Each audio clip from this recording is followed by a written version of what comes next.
There are some parts of the Bible which are harder to explain than others. They require a lot more research, and I've had enough of people not doing any research at all. Hence why I do these videos. Having had a rather heated discussion with some biblical answers over a particular Bible section, I spent some time perusing that chapter to find out the exact reason for some of the laws. This, as it sometimes does, led me down something very interesting. The chapter in question is Deuteronomy 22, and what I discovered might not excuse some of the laws, but it does put a new spin on things. This is literally a summary of all my research. I shall, when I get the chance, put the links in the description so you can follow them and see where I am going with this. Hope you enjoy and join me as I pull on this particular thread. And that pun was deliberate because I wanted to look at the prohibition on wearing clothes of mixed fabric. Rather interesting since I'm wearing a shirt that is most likely of that sort. And showing that we take this for granted, with wool, silk and linen being woven with polyester, nylon and lycra. Since the most likely combination of woven fabrics in this instance would have been wool and linen, the law seems to be based around these. Why is this? Well, according to some biblical teachers, the only people who were noted to wear clothes of this blend were priests. So it's to denote hierarchy and further emphasise the difference between the plebeian, the priesthood, and thus man and God. It's worthwhile noting that some people think the separation of linen and wool garments should include the individual garments, not just those blended together. However, this would be rather impractical considering the Hebrew word yachad clearly says that it's to bond together or to be woven together completely, therefore not implying simply one with the other, actually interwoven, to be united. So the vestments would not count in this case. In addition, this suggestion that the cloak, or what was it called, the tizot,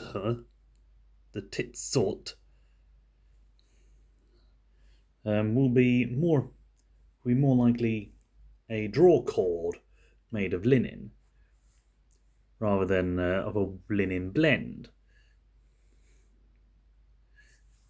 The cloak will be made primarily of wool, but the linen will be like a draw cord. That's what it seems like, since it primarily mentions wool will be made of most strands, but the other cord that is white would be linen. However, spiritual arguments reinforcing the hierarchy doesn't always sit well with me, since I see God as a practical being, so I look for an earthlier answer. I did a brief search of stuff, and I did come across something that talked about how such a combination of woven materials could cause diseases, electrical discharges and burns, but after some further examination of the article in question, I saw it was referring to the healing effects of linen and how wool overdoes the energy, or something like that, which is really not something I'm interested in, having no knowledge of fabric vibrations or feng shui of any kind. The only thing I could take from this was that linen was the preferred material for healing. This is somewhat true in a practical sense, seeing as bandages and dressings were made of linen and muslin back in the day, and still are used much to this day as well.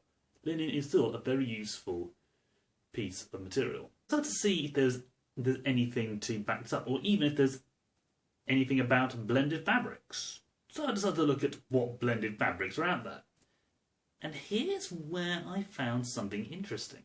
Another interesting thing. There's lots of interesting things this. Despite the blending of many other types fabric, including cotton, silk, and many synthetic threads, wool and linen weren't among the blends. There was wool and silk, wool and polyester, wool and lycra, and there was linen and cotton, linen and silk, linen and synthetic threads, all that sort of stuff, but never those two. This could be because it's a taboo, but since it's not a well-known section of the Bible, and we wear blended fabrics on a daily basis, I'm not sure about it. They don't give a reason for not blending certain weaves, but I'm sure if it was a viable option, a practical one, they would have made it and posted the results. This implies, even in modern weaving, the blend doesn't work. Why, though, is not so easy to find, because there doesn't seem to be any reason for it. Because when I was doing the final checks for this video, did I find this particular blend, where it does say you can blend wool, silk and linen, and that's all of them both separately and together. Wool and silk, and also wool and linen.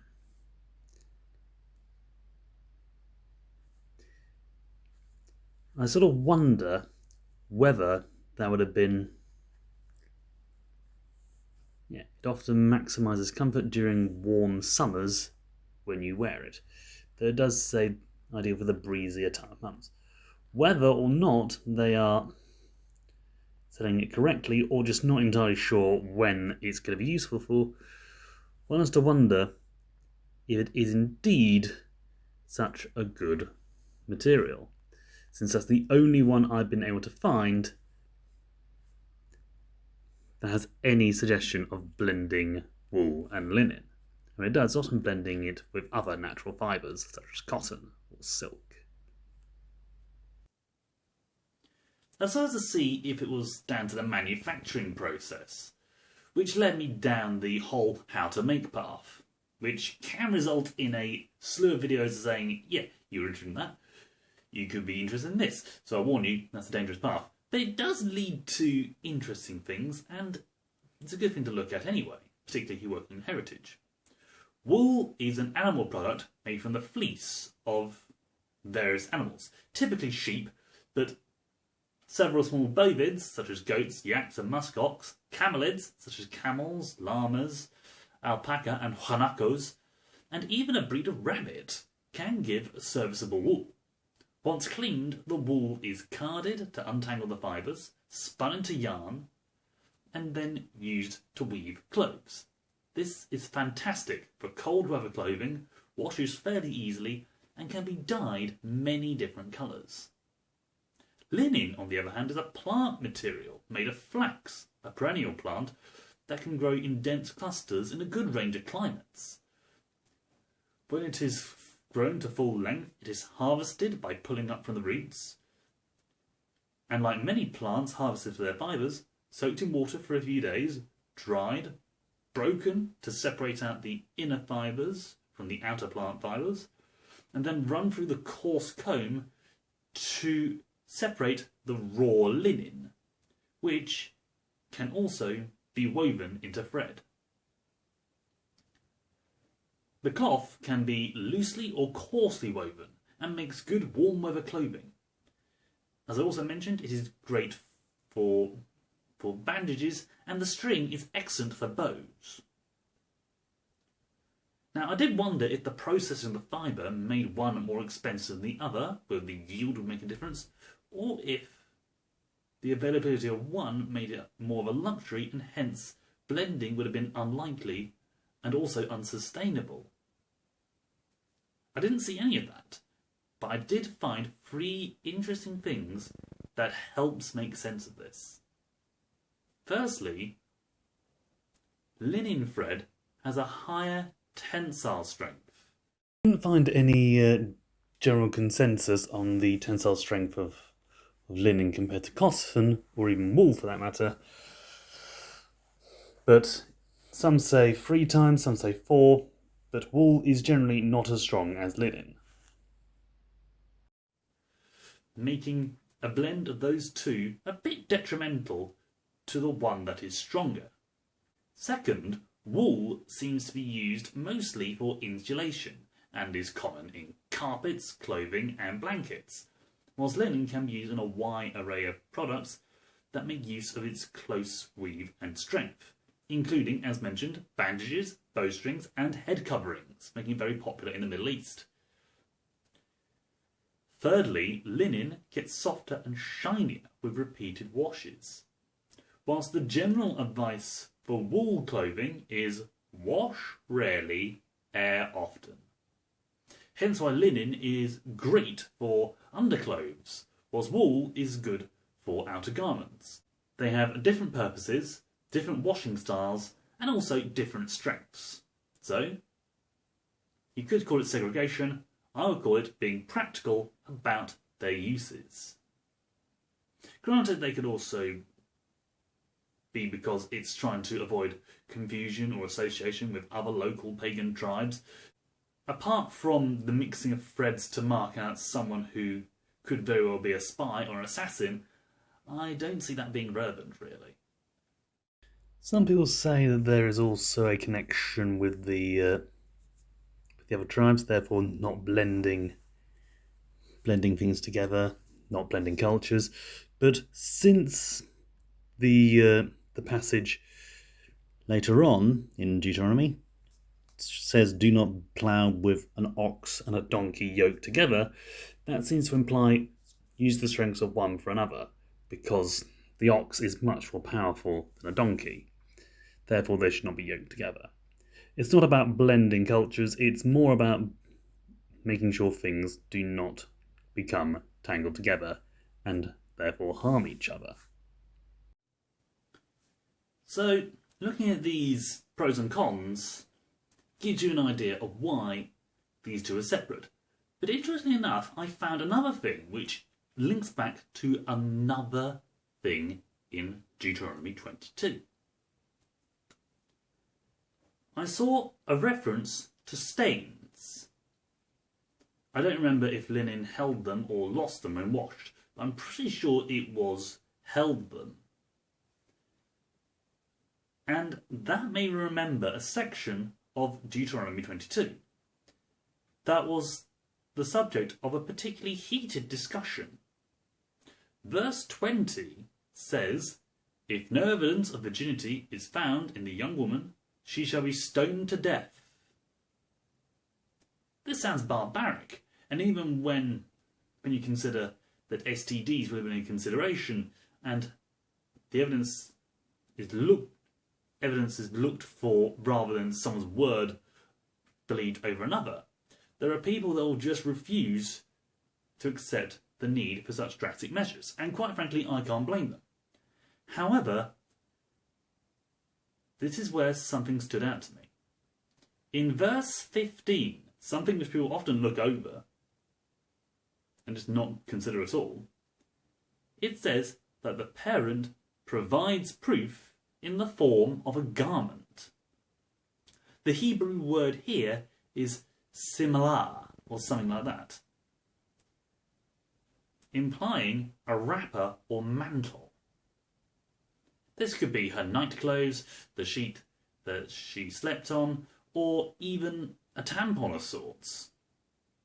The point is, it never mentions the traditional method believed to check a woman's virginity, that being checking the hymen, which, as many people pointed out, Bible doubters in the comments and medical forums on the internet, is unreliable at best. If you ever watch, what was it called, The Empress, you'll see there is something in there where someone checked her hymen and one of her handmaidens was able to explain away the looseness of it by saying, "You like to ride, don't you?" Riding horses, that is. So it's unreliable at best. And yet they still seem to fixate on that.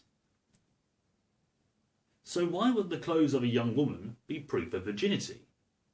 Now this would not be something like, would her underwear be scandalous, would her dress be provocative and so forth? Would any of that mean anything in this case? I seriously doubt it. Especially given the conservative way people were dressed back then. I wondered if there would have been something different about vaginal discharge in her menstrual flow, or something that could be indicated in the piece of cloth. It was when I was searching around that it came to me. Semen stains. Any sexually active couple will tell you that after intercourse, semen doesn't remain in the vagina, since it's merely a bodily fluid that carries the sperm before it makes its way through the female reproductive system, and so the seminal fluid will naturally leak out.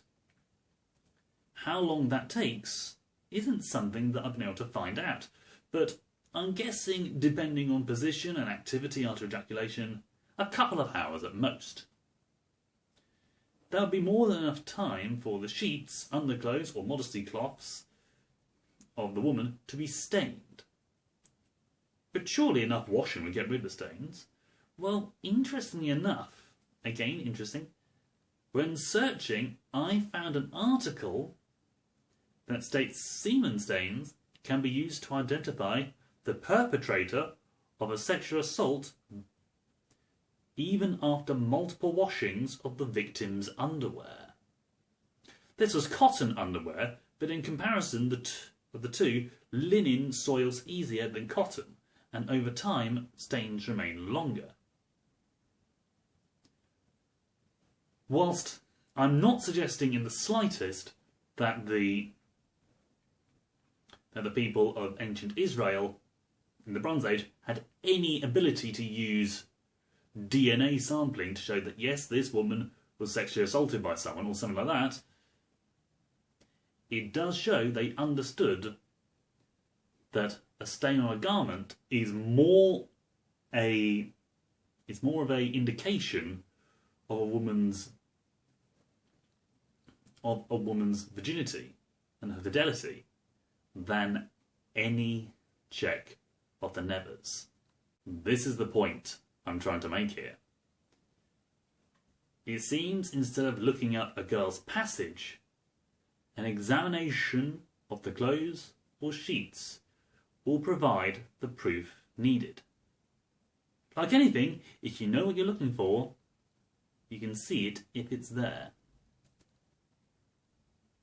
It's not so much evidence of virginity, but lack of evidence of copulation, which is harder to prove, but shows the evidence is often going to be in the young woman's favour.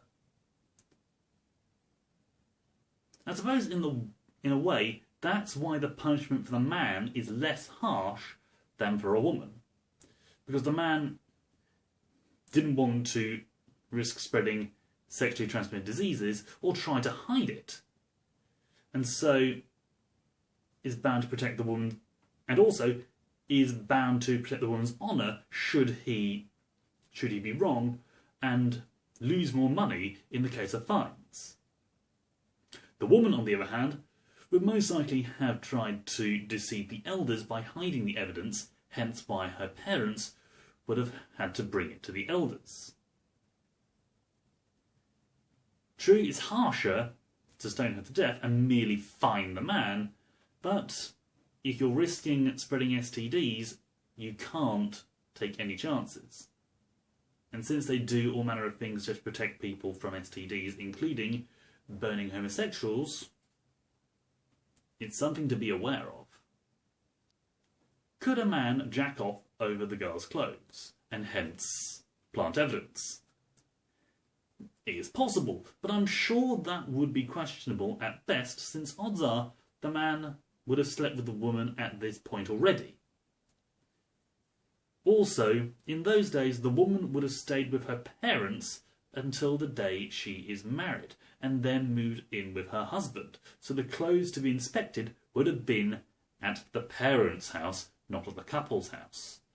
This shows that when looking at one thing, finding something else is more than likely and can lead you to some interesting conclusions. There's no denying the Bible has some bloody passages in its pages, the Old Testament especially. But just taking the passage and shouting about them doesn't change their meaning. To understand the meaning, you have to understand the context. And sometimes, by looking at the rest of the chapter it appears in, sometimes cross-referencing, and other times looking at the time they would have been in, it helps. We look at people in the past with hate-filled eyes because we've moved on from those barbaric times, but we have our own sins that we sweep under the rug on an hourly basis. Just because we have better options today doesn't mean we wouldn't have done the same thing back then, assuming we were even involved. I see many arguments around Bible passages that people either refuse to do research on or claim have no explanation, and so because it doesn't make sense, it can't be true. Not only does this naturally imply poor understanding, and that's politely putting it, and giving a direct parallel with science, which, as Neil deGrasse Tyson says, is not obliged to make sense to you, that being the universe, it shows a surprising reverence to things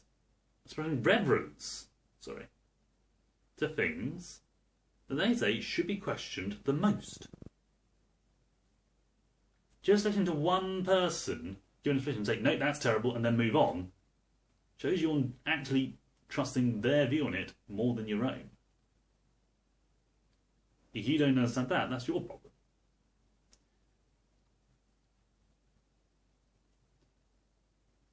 Investigating something for the benefit of understanding, that's science in a nutshell. But just asking a question of people who clearly don't have an answer that satisfies you, that is intellectual elitism with no backing. Taking time to investigate is important. Even if you're not satisfied with the answers you find, you can find something very interesting, as I've done throughout this process, that could give an explanation for many more things. In short, you can do science on the religious texts, and you can find cascading answers that open up all manner of answers. So don't let people's self-righteous rants disillusion you to the wonders of the Bible. Just because someone didn't write down the details that would have helped people understand them in the future, for the sake of brevity, doesn't mean it is poor. And doesn't mean anything. If you see a thread that doesn't fit right in your view, by all means follow it and see where it goes. But don't confuse spiritual weft with practical warp.